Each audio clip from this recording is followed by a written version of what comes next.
श्री कृष्ण गोविंद हरे मुरारी हे नाथ नारायण वासुदेव। আমাৰ ভগৱান শ্ৰীকৃষ্ণক বাৰু মুৰাৰী বুলি কিয় মাতে জানেনে ইয়াৰ অৰ্থ? আজি বুজি আহক।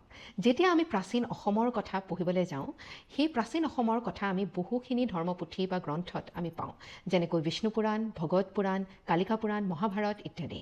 আৰু এইসমূহ ধৰ্মপুথিত এজন বিশেষ শাসকৰ কথা লিখা আছে। এই শাসকজন আছিলে নৰকাসুৰ বা নৰক। এতিয়া নৰকাসুৰে যেতিয়া শাসন কৰিছিলে আমাৰ অসমত আৰু তেতিয়াৰ প্ৰাগজ্যোতিষপুৰত, প্ৰথম অৱস্থাত তেওঁ বৰ এজন ভাল শাসক আছিলে আৰু তেখেতৰ শাসনকালত সকলোৱে বৰ সুখী আছিলে। যেনেকৈ আমাৰ প্ৰজাসকল সুখী আছিলে, দেৱতাসকল সুখী আছিলে। কিন্তু পিছৰ চোৱাত তেখেতে বৰ অৰাজকতাৰ সৃষ্টি কৰে, বৰ অটপালি আৰম্ভ কৰে আৰু এজন কুশাসক হিচাপে পৰিগণিত হয়।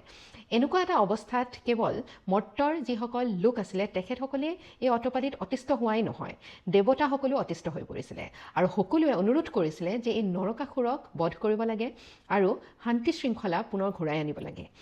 আৰু তেতিয়া ভগৱান বিষ্ণুৱে কৈছিলে যে ভগৱান বিষ্ণুৱে যেতিয়া পুনৰ মৰ্তলৈ আহিব ভগৱান শ্ৰীকৃষ্ণৰ ৰূপত অৱতাৰ লৈ, তেতিয়া এই নৰকাসুৰক বধ কৰিব। আৰু সেই সময়ত নৰকাসুৰৰ এজন বিশেষ সেনাপতি আছিলে, সেই সেনাপতিজনৰ নাম আছিলে মুৰা।